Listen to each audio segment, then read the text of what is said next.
지금 장안의 화제를 일으키고 있는 드라마 중에서 이 응답하라 1988 이런 제목의 드라마가 있습니다. 이 드라마는 이제 27년 전입니다. 1980년도에 서울에 있는 어느 가난한 동네를 배경으로 이제 그 서민들의 삶을 그리고 있는데요. 뭐 예를 들면은 그 사람들의 구성원이 이제 이 빚 보증을 잘못 써가지고 빚더미에 올라앉은 가정, 또 이제 남편을 일찍 여의고 혼자서 이제 두 아이를 기르고 있는 경제적으로 참 어려운 가정, 뭐 이런 이제 서민들이 이제 그 드라마에 이제 출연을 하고 있는데요. 근데 제가 그 드라마를 이렇게 보니까 그 드라마를 딱 한마디로 설명하라 그러면 딱 로마서에 있는 이 말씀입니다. 즐거워하는 자들과 함께 즐거워하고 우는 자들과 함께 울라. 이걸 구현해내는 그런 그 드라마더라고요.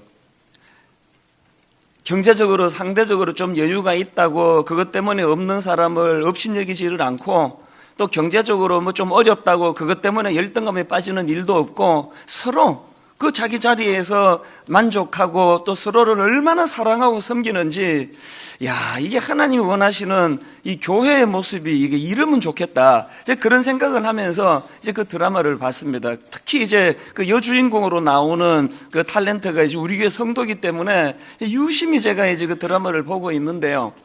그런데 저는 그 드라마를 보면서 사람들이 왜 이런 드라마에 이렇게 그 열광을 하는가? 현실이 그렇지 않아서 그런 거 아닙니까? 옛날에 비해서 경제적으로는 훨씬 여유로워졌지만 너무 각박하고 남을 돌아보고 이런 게 없어졌다 보니까 그 60년대, 70년대 그 오랜 우리의 기억들이 이제 그 드라마를 통해서 이제 떠올려지기 때문에 그렇게 보는 것 같습니다. 거기에 이제 좀 상대적으로 이제 경제적으로 좀 여유가 있는 그 집주인, 그 여주인은 여러 번 이런 멘트를 하는 걸 제가 들었는데요. 그 세입자가 얼굴이 조금만 어두워도 왜? 돈 때문에 그래? 돈 빌려줄까? 돈 필요해? 그런 모습 자체가 이 마음을 참 훈훈하게 하는 것 같습니다. 근데 그 응답하라 1988이라는 그 드라마가 참 특이한 게 뭐냐면은 이 먹는 장면이 그렇게 많이 나와요. 뭐 계속 먹어요. 거기 동네 사는 그 청소년 애들도 모였다 하면 하여튼 막 라면을 끓여가지고 막 계속 먹는 거예요. 혼자 먹는 건 내가 잘 본 적이 없는 것 같습니다. 그래서 제가 그런 모습을 보면서 어쩌면은 이 드라마 그 각본을 쓴 작가가 이 크리스찬이지 않을까 그런 생각이 들 정도예요. 왜냐하니까 그 드라마에서 묘사되는 그 마을의 공동체의 모습이 이게 바로 주님이 꿈꾸시던 그 모습이더라고요. 누가복음 7장 33절을 한번 보십시오. 세례 요한이 와서 떡도 먹지 아니하며 포도주도 마시지 아니하며 너희 말이 귀신이 들렸다 하더니 인자는 와서 먹고 마시매 너희 말이 보라 먹기를 탐하고 포도주를 즐기는 사람이요 세리와 죄인의 친구로다 하니, 예수님이 이 땅에 오셔서 보여주셨던 강렬한 이미지 중에 하나가 먹는 거를 즐겨하셨다는 거예요. 그래서 혼자 드시는 게 아니고 더불어 함께, 그것도 그 당시 대표적으로 소외받고 그 관로밖에 인간으로 취급받던 세리들과 창녀들과 세상에 소외된 사람들과 더불어 예수님은 먹는 것을 즐겨하시던 그 이미지를 심어주신 거 아닙니까? 오늘 본문도 마찬가지예요. 제가 오늘 설교를 왜 이렇게 시작하는가 하면은 20절에 나오는 이 한 문장 때문이에요. 다 배불리 먹고 남은 조각을 12바구니에 차게 거두었으며, 예수님의 오병이어의 기적을 묘사하는 오늘 본문에서 결론이 이겁니다. 다 배불리 먹고. 저는 지난 한 주 내내 이 한 문장에 마음이 꽂혔습니다. 다 배불리 먹고, 혼자 먹은 것도 아니고요. 그리고 다 그냥 뭐 감질나게 먹은 것도 아니에요. 그냥 예수님이 그냥 뭐 요기거리만 내가 좀 제공해 줄게, 그냥 배만 약간 허기만 채우고 집에 가서 먹으라가 아니에요. 다 배불리 먹고. 우리 예수님의 그 풍성함, 또 좋은 걸 주시기 원하시는 주님의 마음이 담겨있는 표현이 여기에 녹아있다고 생각합니다. 다 배불리 먹고. 이런 풍성하신 하나님의 성품을 묘사하는 구절이 성경에 참 많습니다. 예를 들면은 디모데전서 1장 14절을 보십시오. 우리 주의 은혜가 그리스도 예수 안에 있는 믿음과 사랑과 함께 넘치도록 풍성하였도다. 또 에베소서 3장 20절. 우리 가운데서 역사하시는 능력대로 우리가 구하거나 생각하는 모든 것에 더 넘치도록 능히 하실 이에게. 우리도 이미 막 넘치도록 구했는데 우리가 원했는 것보다 더 넘치도록 주시는 풍성하신 하나님. 그런가 하면은 시편 23편 5절에 보니까 하나님과 함께하는 인생을 이렇게 묘사합니다. 주께서 내 원수의 목전에서 내게 상을 차려주시고, 여기도 지금 밥상이 나오네요. 기름으로 내 머리에 부으셨으니 내 잔이 넘치나이다. 이게 우리 하나님의 성품이에요. 다 배불리 먹고. 여러분, 이런 말씀을 제가 선포하면은요, 우리 이런 고민에 빠져야 돼요. 우리 하나님은 이렇게 풍성하시고 이렇게 다 배불리 먹고로 인도하기를 원하시는데, 그럼 나는 왜 이렇게 빈곤한가? 나는 왜 영육간에 날마다 이렇게 걱정이 많고 근심이 많고, 나는 날마다 왜 이렇게 허덕이며 그렇게 빈곤하게 살아가는가? 여러분 어떻게 생각하십니까? 제가 이 질문을 가지고 묵상하다가 불쑥 떠올랐던 게 뭐냐면은, 여러분 지난주에 우리 모두를 경악하게 했던 그 아동학대 그 관련 기사 다 보셨죠? 세상에 그 어린 11살짜리 여자아이가 2년 동안 집에 감금되다시피 해가지고 굶주렸는데요. 얼마나 굶주렸는지 얘가 그 배고픔을 못 견뎌가지고 가스 배관을 타고 도망을 쳤는데요. 경찰에서 이 아이를 인계해서 조사를 해보니까 얼마나 굶주렸는지 11살짜리 아이가 키가 120cm랍니다. 이 키는요, 우리나라 7살 아이의 평균 키랍니다. 몸무게가 11살짜리 아이가 16kg인데 이 16kg은 우리나라 4살 아이 평균 몸무게랍니다. 정상적인 우리나라 11살 아이들 평균 몸무게가요 39kg가 정상이래요. 39kg라 해야 되는 이 아이가 못 먹어가지고 16kg가 됐다는 겁니다. 그런데 저는 그 일주일 뒤에 나온 기사 중에 굉장히 제가 의미를 가지고 본 기사가 하나 떴더라고요. 신문 기사 제목이 이렇습니다. 아빠 학대 피해 탈출한 영양실조 11살 딸 콤마하고 일주일 만에 몸무게 4kg 늘어. 여러분, 이 일주일 동안에 이 아이에게 뭔 일이 일어났습니까? 16kg 하던 이 아이가 일주일 만에 20kg가 돼. 20kg.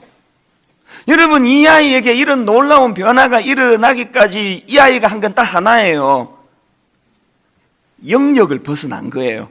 헐벗고 굶주리게 만들던 그 영역을 배관 가스를 타고 벗어났더니 4kg가 일주일에. 여기에 무슨 의미가 있는 거 아닙니까? 여러분, 오늘 우리 하나님은 이렇게 풍성한 좋은 것으로 주기를 원하는데 우리는 날마다 영육간에 이렇게 허덕이고 빈곤하고 목마르고 이렇게 살아가는 게 혹시 우리도 이 영역을 벗어나서 그런 거 아닙니까?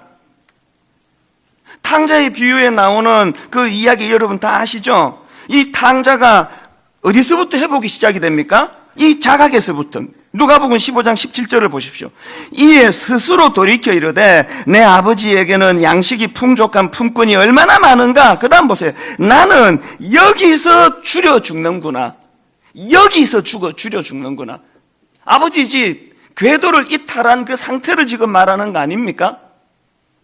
그래서 이 탕자가 온전한 회복이 이루어진 것은 그 자각을 깨닫고 아버지 집으로 돌아가는 거기서부터 아들로서의 풍요를 되찾는 거란다고 한다면요. 오늘 이 본문이 기적이 일어났던, 그래서 다 배불리 먹었던 이 기적의 사건이 어디서 났는지를 성경이 강조하는데 빈들이랍니다. 빈들. 그것도 밤중이에요.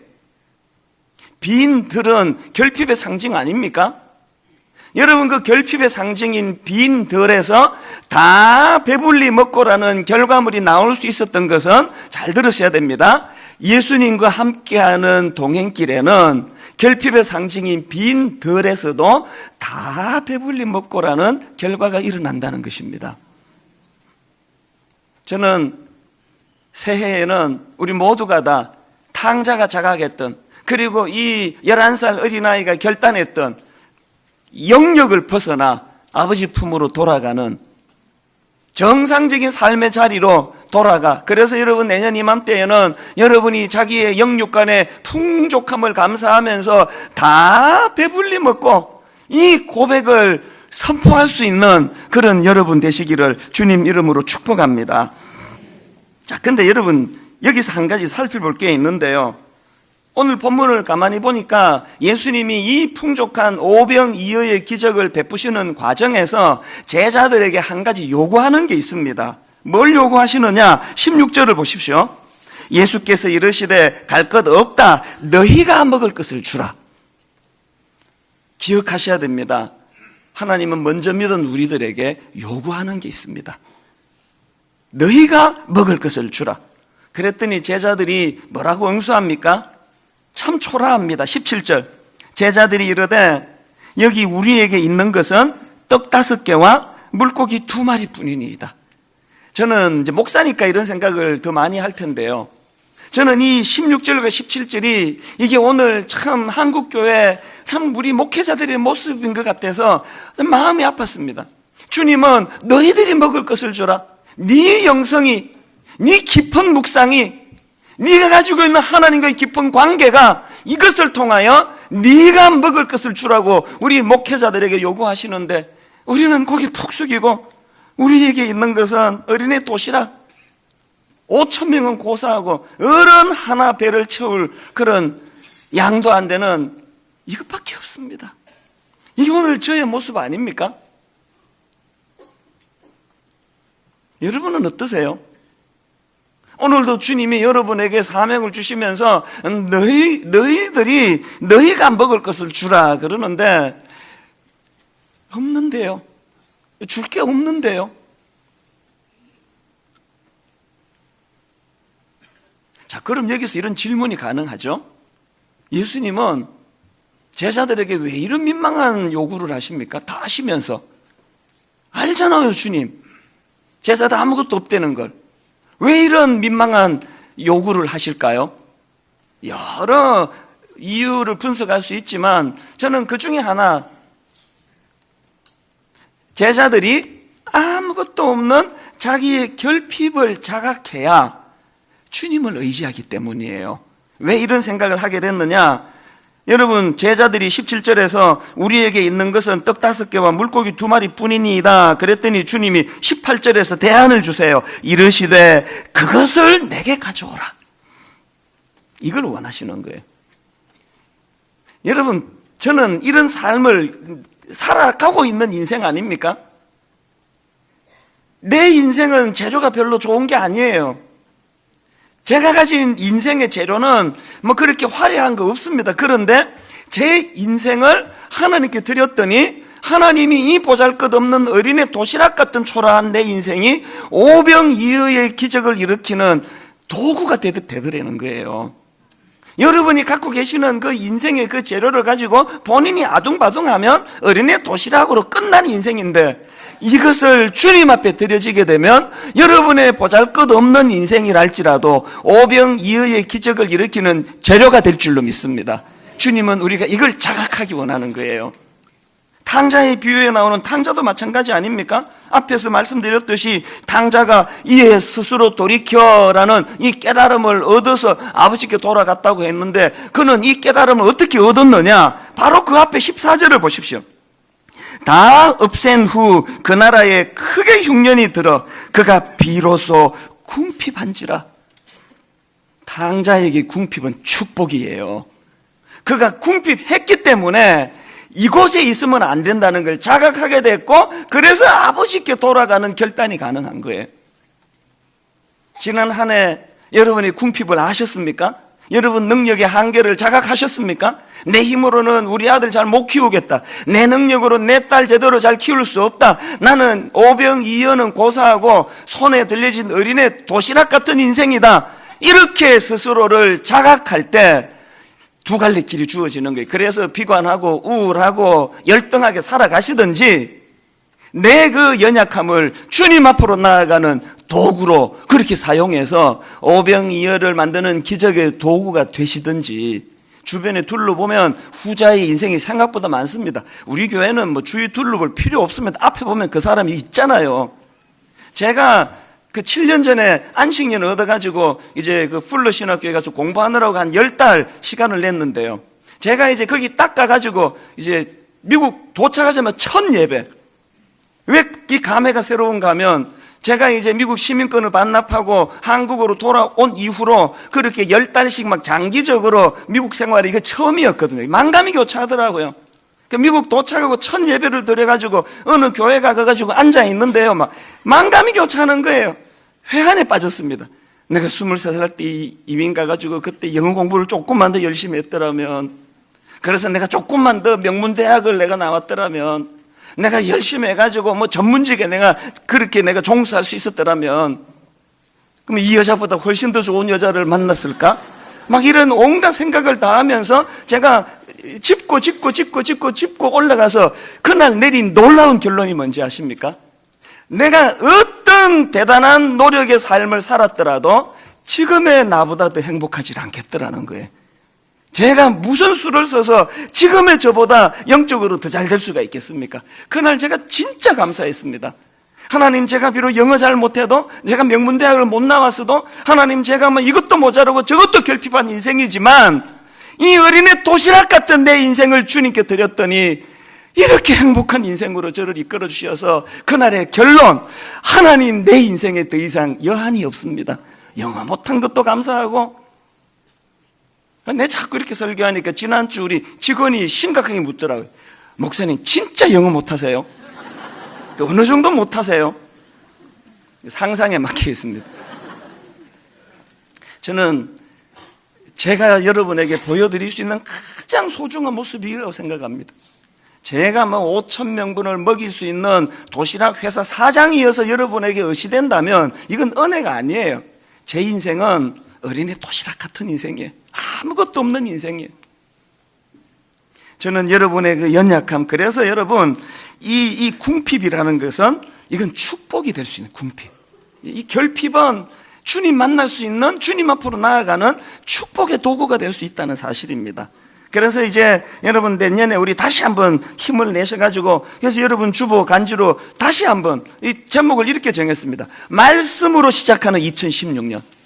이제 전 교인이 성경을 암송하고, 전 교인이 성경을 통독하고, 전 교인이 성경을 필사, 손으로 쓸 때랑 또 눈으로 볼 때랑 암송할 때랑 다 맛이 달라요. 이제 큐티, 아침에 일어나서 말씀을 보는 것. 그래서 이제 여러분 다음 주일 여러분 들어오시면은 이런 그 암송 카드를 드릴 거예요. 매주일 이제 드릴 거예요. 다음 주일은 시편 1편 1절 2절 말씀을 드릴 텐데요. 이거를 다음 주일날 1월 첫 주일을 받아가셔가지고 한 주일 동안 전 교회적으로 이거를 묵상하고 암송해서 그 다음 주일날 예배 중에 다 암송하실 겁니다. 다 주님 앞에 성경을 암송하고. 그래서 이제 그 암기력이 잘 안 되시는 분은 이제 시편 1편 1절 2절을 지금부터 외우시면 됩니다. 제왕절개 뭐 이런 분들은 이제 암송이 잘 안 된다 그러는데 미리미리 이제 암송을 하시면 됩니다. 이제 좀 더 구체적으로요. 자, 오늘 본문에서 발견되는 이제 예수님의 성품 한 3가지를 우리가 찾아내가지고 이제 하나님, 우리도 주님의 그 풍성함을 누리기를 원합니다. 이제 주님의 성품 3가지를 제가 본문에서 발견한 걸 나누고 싶은데요. 자, 오늘 본문에서 발견되는 예수님의 성품 3가지 중에 첫째, 우리 예수님은 어떤 분이냐?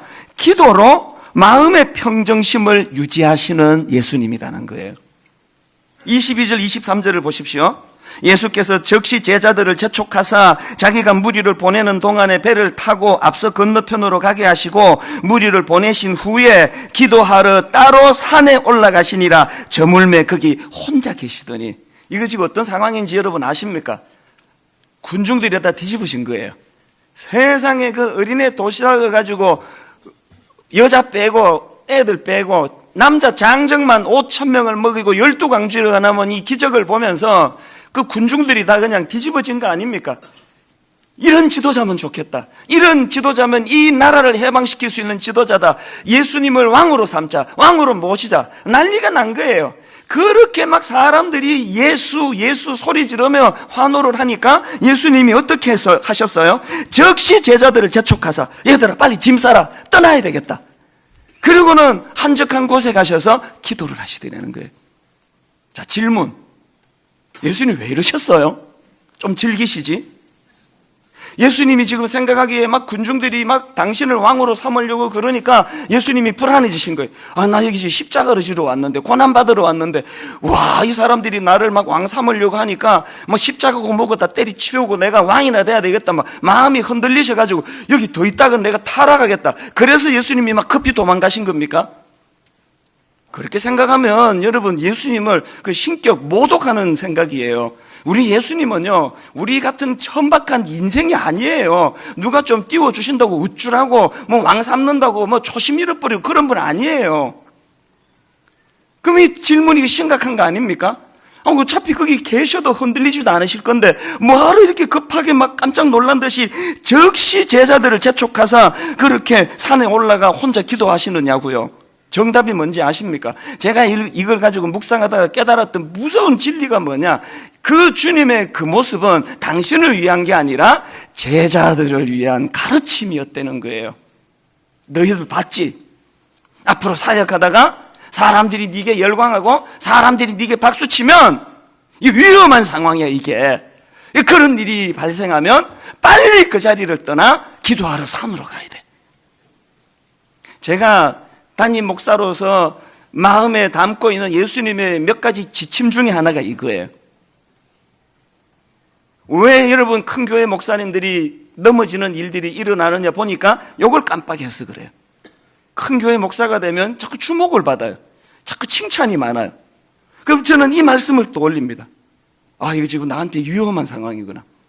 그래서 제가 이런 말씀 드리면 또 여러분이 또 오해할지 모르겠는데요. 제가 오래전부터 하는 저를 보호하기 위한 그 지침이 하나 있는데요. 이제 어떤 집사님이 오늘 예배 마치고 갔더니 막 저를 막 칭찬한다고 치자고요. 뭐 거의 안 하지만 한다고 치자고요. 이 목사님 오늘 말씀이 너무 좋았습니다. 목사님 너무 대단하세요. 훌륭하세요. 그러면요. 저는 속으로 이렇게 응수합니다. 멍멍. 멍멍. 저분 소리가 개소리라는 뜻이 아니고요. 그분은 지금 너무너무 그 자기의 교양과 인격으로 저를 이렇게 덕담으로 세워주시지만 나는 그 말을 의미 없이 듣겠다는 의지의 표현이에요. 그래서 뭐라고 저를 칭찬하든 속으로 이걸 멍멍 이렇게 제가 해석을 합니다. 아무 의미 없는 말이야. 왜 그렇게 할까요? 주님이 그렇게 하라고 가르쳐 주셨거든요. 여기 지난 한 해 동안 좀 칭찬을 많이 들었던 순장님 계세요? 여러분 자꾸 주변 사람이 칭찬하는 성가대원들 계세요? 여러분 그 위험한 때예요. 그게 굉장히 위험한 때예요. 예수님은 그렇게 군중들이 당신을 열광할 때 거기에 평정심을 잃지 않으시고 한적한 곳으로 가셔서 기도하셨다는 거예요. 그런가 하면은 또 예수님이 한적한 곳으로 가시는 모습을 보여주시는데 13절을 보십시오. 예수께서 들으시고 배를 타고 떠나서 따로 빈들에 가시니 이때는 어떤 상황이냐? 여기 예수께서 들으시고 했는데 뭘 들었나 보니까 바로 그 앞에 12절을 보십시오. 요한의 제자들이 와서 시체를 가져다가 장사하고 가서 예수께 아뢰니라. 심각한 말씀을 들었네요. 그 못된 왕이 세례 요한의 목을 bes다는 거예요. 세례 요한이 참수당해 순교당했다는 소식을 들으니까 예수님으로 봐서는 이게 얼마나 이게 두려운 인간적으로 이게 위기의 말씀입니까? 그랬더니 예수님이 어디로 가셨다고요? 한적한 곳으로 가셨습니다. 저는 오늘 이 본문에서의 예수님의 성품 모습을 우리가 반드시 배워야 된다고 생각합니다. 왜 이렇게 마음이 그렇게 흔들흔들거리세요? 뭐 냉탕에 갔다가 온탕에 갔다가 30분 전에 좋아가지고 막 그렇게 그냥 깡충깡충 뛰다가 뭔 소리 한마디 듣고 나면은 급 기분이 다운돼가지고 우울하고 이게 뭐 이렇게 살아서 되겠습니까? 왜 이렇게 감정이 그 롤러코스터처럼 요동을 치느냐? 주님의 이 모습을 본받지 않아서 그래요. 여러분 한적한 시간을 내서 고요한 시간에 주님 앞에 묵상하는 이 시간을 확보해야 내 마음의 평정심을 잃지 않을 줄로 믿습니다.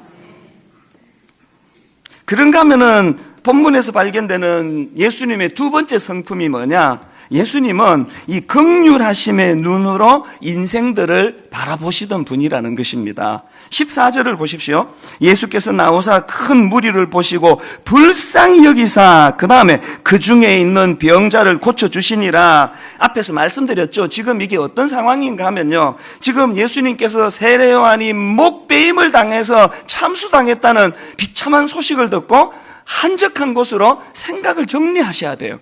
기도하셔야 되는데 그것도 모르고 군중들이 막 계속 따라 붙는 거예요. 저도 가끔 이런 일을 겪거든요. 너무 마음이 심란해가지고 혼자 있고 싶은데 계속 이런저런 필요에 따라서 사람들을 만나야 될 때는 마음이 많이 힘듭니다. 예수님이 그런 상황이에요. 그런데 여러분, 예수님께서 지금 한적한 곳에 가셔서 깊이 묵상하고 기도하셔야 되는데 수많은 군중들이 주님을 따라오는데 주님은 그걸 내치지 않고 여기 보니까 그 중에 있는 병자를 고쳐주시니라. 이게 어떻게 가능했을까요? 힌트는요, 14절에 나오는 이 표현이에요. 예수께서 나오사 큰 무리를 보시고 그 다음에 불쌍히 여기사. 중요한 건 이 원어가 이걸 뭘 뜻하느냐예요. 여기 나오는 이 불쌍히 여기사라는 이 단어는 원어로 스플랑키니 조마이라는 단어인데요. 이 단어를 그대로 직역을 하면은 내부 장기들이라는 복수형 명사예요. 그런데 오늘 본문에서 이 단어가 어떻게 쓰여졌나? 예수님께서 지금 아프고 상하고 찢겨진 마음으로 주님께 몰려드는 그 군중들을 보면서 주님의 마음이, 그 불쌍한 마음이 들었는데 어느 정도로 내장을 쥐어짜는 것과 같은 고통을 느끼셨다는 거예요. 이 주님의 성품이 있었기 때문에 십자가가 가능했던 거 아닙니까? 저는 결혼 생활 20년이 넘어가고 나니까요, 이제 뭐 아내하고 막 애틋한 로맨스 이런 건 없습니다. 신혼 때는 교회 도착하자마자 전화해가지고 잘 왔어요 전화하고, 12시 되면 점심을 꼭 챙겨 드세요. 퇴근하기 전에 또 집에 전화해가지고 뭐 사갖고 갈까요? 그렇게 한 20몇 년 저희가 부부 생활을 하고 있는데, 제가 지금 교회 출근해서 집에 전화할까요? 안 할까요? 다 아시죠? 제가 퇴근하면서 뭐 사갖고 갈 거 있으면 말해주세요. 전화할까요? 안 할까요? 어떻게 하셨어요? 안 합니다. 안 해도 자기가 알아서 다 잘 사 먹어요. 미국 집회 열흘 가 있으면서 전화 한 번 안 할 때가 있습니다. 그쪽에서 기다리지도 않아요. 그런 애틋함 다 없어졌습니다. 그러나 여러분, 언젠가 제 아내가 한 그 말, 여보 저는 신혼 때보다 지금이 훨씬 더 좋아요. 100% 내 동의했습니다. 왠지 아십니까? 그런 막 가슴을 설레게 하는 그 젊은 청춘들의 그 불타는 사랑은 다 식었는지 몰라도요, 감정은 식었는지 몰라도 서로에 대한 이 주님의 긍휼하심, 제 아내가 저를 긍휼하게 보고 제가 제 아내의 연약함을 긍휼하게 보면서 부부관계가 훨씬 깊어졌어요. 교회가, 가정이 성숙해져 간다는 건 주님의 이 긍휼하심, 상대방의 연약함을 내장을 쥐어짜는 것 같은 고통으로 보는 눈, 교회가 왜 이렇게 돼버렸습니까? 이게 없어진 거 아닙니까? 비판은 잘하는데, 지적은 잘하는데 주님의 이 마음이 없어진 거 아닙니까? 지난주에도 세월호 유가족 몇 분이 다녀가셨는데요, 세월호 사건이 터지고 저는 크리스찬 유가족들을 여러 번 만날 기회가 있었습니다. 만날 때마다 깨져요. 만날 때마다 저는 어떨 때는 2시간 내가 꾸지람 들은 적도 있습니다. 교회가 뭐 하고 있느냐고. 한 번은 안산에 그 합동 분향소 옆에 그 예배실이 하나 마련되어 있는데, 거기에 우리 부교육자들을 다 데리고, 다는 아니고 우리 부교육자들을 여러 명 데리고 거기에 이제 제가 예배를 인도하러 갔습니다. 슬픔을 당한 분들이기 때문에 표현 하나 조심해야 된다는 걸 알기 때문에 일주일 동안 준비했습니다. 그리고 이런 표현 써도 괜찮느냐 자문을 구하고, 그래가지고 거기에 유가족들 앞에 제가 설교를 했는데요. 설교 끝나자마자 막 엄청 깨졌습니다. 막 그냥 직격탄을 막 쏘아대는데요. 이 부목사들하고 같이 가노니까 더 민망하더라고요. 고개 푹 숙이고 들었습니다. 그러나 여러분, 저는 그날 상처는 받지 않았습니다. 왠지 아십니까? 저분들이 지금 저한테 시비를 거는 게 아니라는 걸 알거든요. 상한 마음을 가지고 누군가에게는 이 마음을 쏟아내야 되니까 저는 그날 이사야 53장 5절에서의 이 주님의 마음을 생각을 했습니다. 그가 찔림은 우리의 허물 때문이요 그가 상함은 우리의 죄악 때문이라. 그가 징계를 받음으로 우리는 평화를 누리고 그가 채찍에 맞음으로 우리는 나음을 받았도다.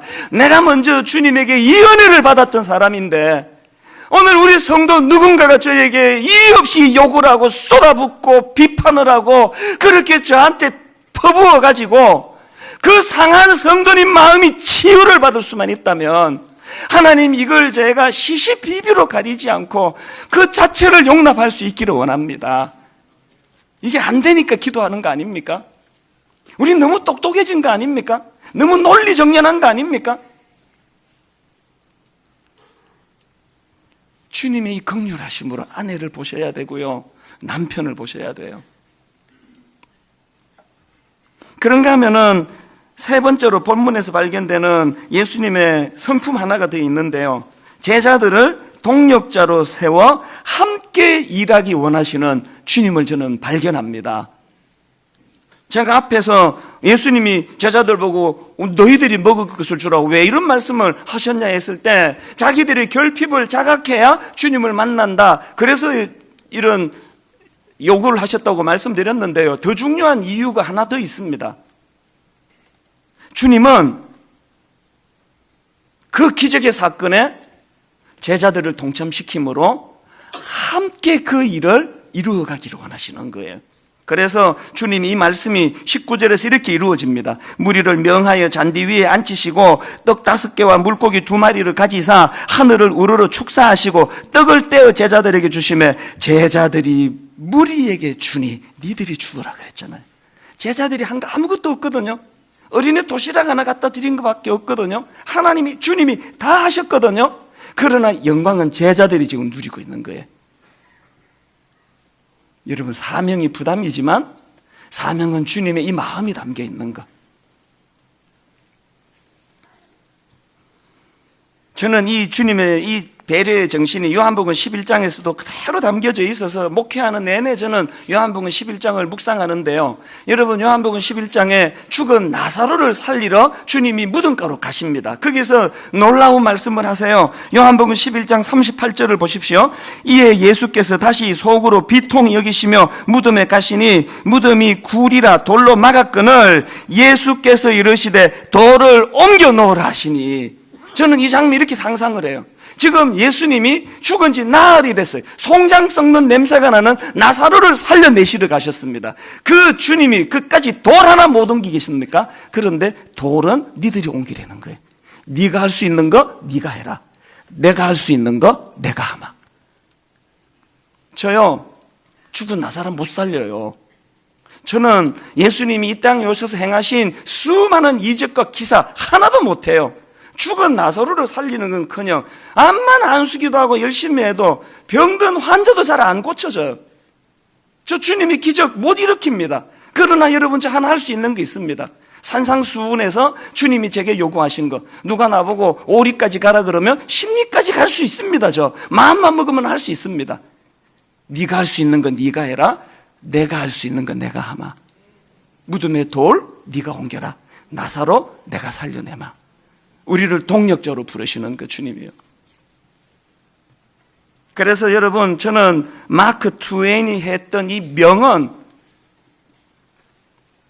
인생에서 가장 중요한 날이 이틀 있는데 첫 번째 날은 내가 태어난 날이고 두 번째 날은 내가 이 세상에 왜 태어났는지 그 이유를 알게 되는 날이다. 저는 전율이 느껴지며 이걸 읽었습니다. 다시 읽어드릴까요? 인생에서 가장 중요한 날이 이틀 있는데, 첫 번째 날은 내가 태어난 날이고, 두 번째 날은 내가 이 세상에 왜 태어났는지 그 이유를 알게 되는 날이다. 인생의 비극은요, 첫날밖에 없어요. 오늘 주님께서 먼저 풍성하게 다 배불리 먹고로 우리를 인도하셨다면, 우리에게 주님 말씀하십니다. 너희들이 먹을 것을 주라. 사명 아닙니까? 저는 자격 없는 저희들이 뭐라고 내년에 또 한 교회가 분립개척해서 네 번째 분립개척이 되는 이것이 말로 다 할 수 없는 부담이지만 말로 다 할 수 없는 영광이에요. 다음 주일날 우리가 신년 첫 예배 헌금으로 이 분립개척을 위하여 헌금을 드린다 할 때 이 기쁨이 있겠습니까?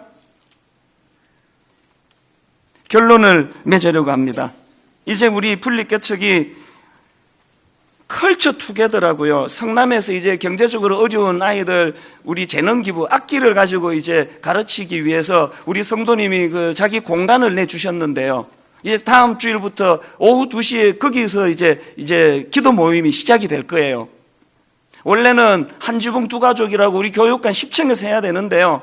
지금 축전 우리 교회가 거기서 인큐베이터 교회로 잘 자라고 있는데 6개월만 더 연장해 주세요. 요청이 들어와 가지고요. 안 된다 나가라 그렇게 할 수 없잖아요. 그래서 우리가 컬처 투게더에서 그럼 예배를 드리기로 했는데 그 인터넷의 위치를 잘 알려드릴 테니까요. 기도해 주시고 많이 따라가시고 헌금하시고 좋은 교회가 하나 세워져서 다음 주일 우리가 드리는 그 헌금이 오병이어 어린아이의 도시락 기적을 일으키는 모체가 되기를 주님 이름으로 축복합니다.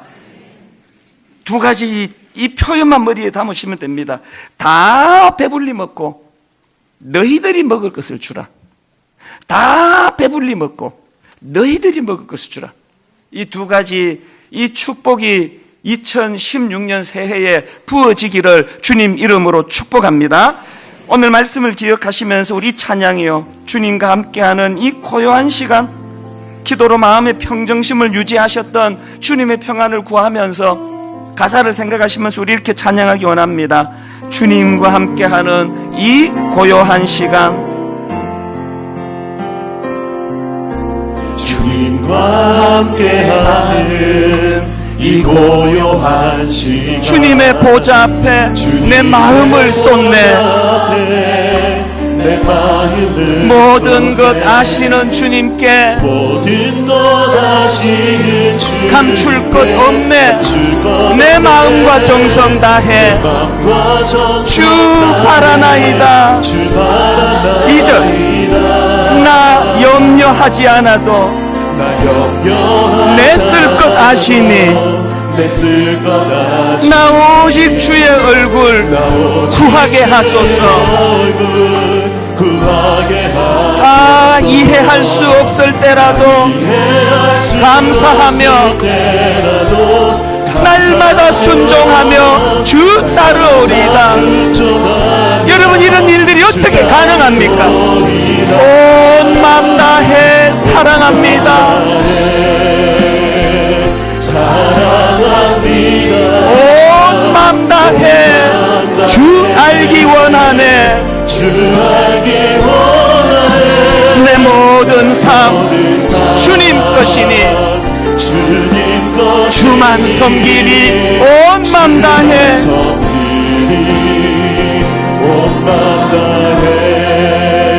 여러분 후렴 번 더 이 찬양을 부를 때 이 찬양의 능력이 돼가지고 하나님 내 마음의 평정심은 이렇습니다.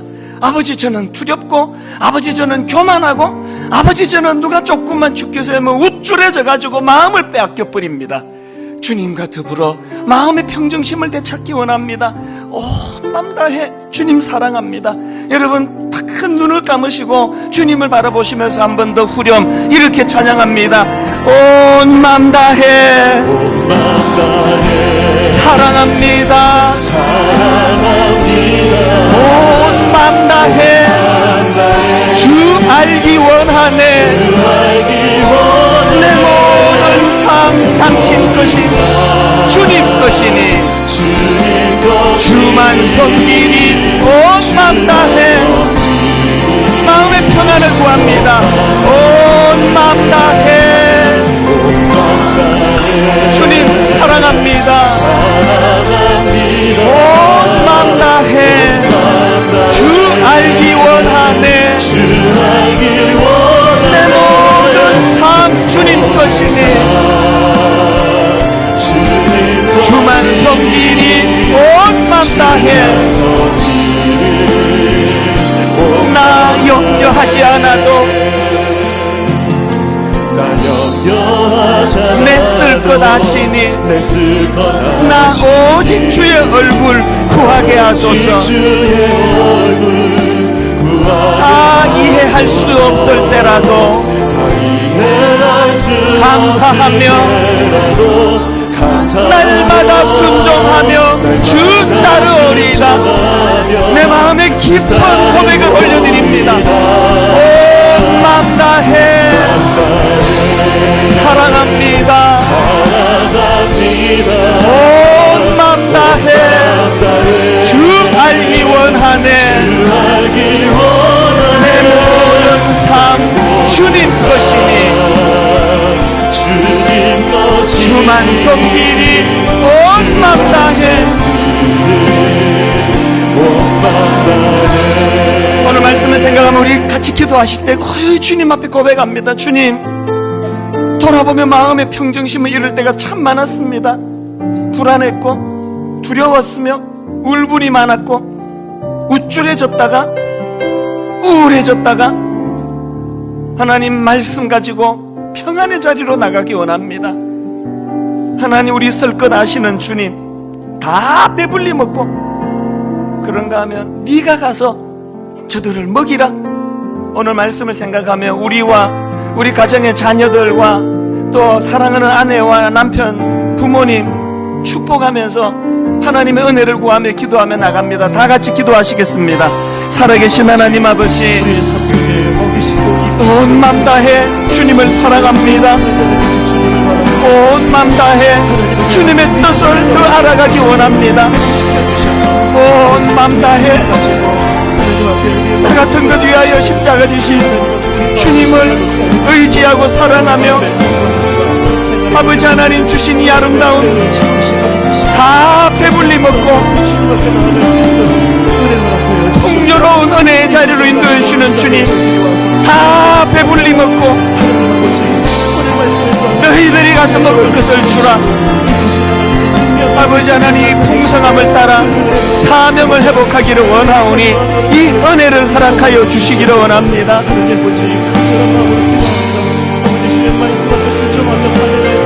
내 마음과 정성을 다하여 주님을 바라보며 주님을 사랑하며 온 마음 다해 주님을 알아가는 저희들 되게 하여 주시옵소서. 하나님 아버지, 손살같이 지나가는 세월 앞에 또 한 해의 끝자락에 와 있습니다. 돌아보면 부끄러웠던 기억들도 많고 후회스러운 순간들도 참 많았는데 탓하지 아니하시고 불쌍히 여기사 다시 한번 우리 손 잡아주시는 주님 감사합니다. 하나님, 한 해를 마무리하고 또 내년을 바라볼 때 눈에 보이는 새로운 희망은 없고 손에 잡히는 소망은 없다 할지라도 아버지 하나님, 영역에서 벗어난 그 탕자가 아버지 앞으로 돌아가는 그 자체가 회복이듯이 주님 앞으로 돌아가는 저희들이 되게 하여 주시옵소서. 그 은혜 주시기를 원하옵고 예수님 이름으로 기도드립니다. 아멘. 우리 다 자리에서 일어나셔서 오늘 본문의 주인공 되시는 예수 그리스도를 이렇게 선포합니다. 수많은 무리들 줄지어 그분을 보기 위해 따르네. 수많은 무리들이 줄지어 그분을 보기 위해 따르네. 평범한 목수이신 그분 앞에 평범한 목수이신 모든 무릎이 꿇어 경배하네. 무릎이 꿇어 경배하네. 모든 문제들 하나하나 문제들 여러분이 주님의 능력을 알고 계십니까? 죽음까지도 힘을 잃고 생명의 근원 대신 예수 이름 앞에 여러분 이 능력을 아십니까? 선포합니다. 모든 권세들 굴복하네. 그 주님의 이름을 선포합니다. 예수 이름 높이세. 능력의 그 이름 예수 이름 높이세. 구원의 그 이름 예수 이름을 부르는 자 예수 이름을 믿는 자 예수 이름 앞에 나오는 자 예수 이름 앞에 나오는 자 복이 있도다. 나의 계획이 실패하고 나의 계획이 실패하고 나의 소망이 끊어질 때 나의 소망이 끊어질 여러분 때 그럴 때 주님 찾을 때입니다. 삶의 주관자 되신 그분 앞에 나의 무릎을 꿇어 경배하네.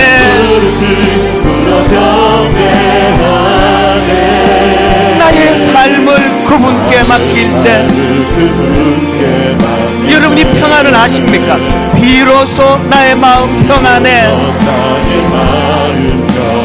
구원의 반석 되신 예수의 이름을 소리 높여 찬송하네. 어떻게 찬송하기 원하십니까? 예수 이름 높이세. 능력의 그 이름 예수 이름 높이세. 구원의 그 이름 예수 이름을 부르는 자 예수 이름을 믿는 자 예수 이름 앞에 나오는 자 예수 이름 앞에 나오는 자 복이 있도다.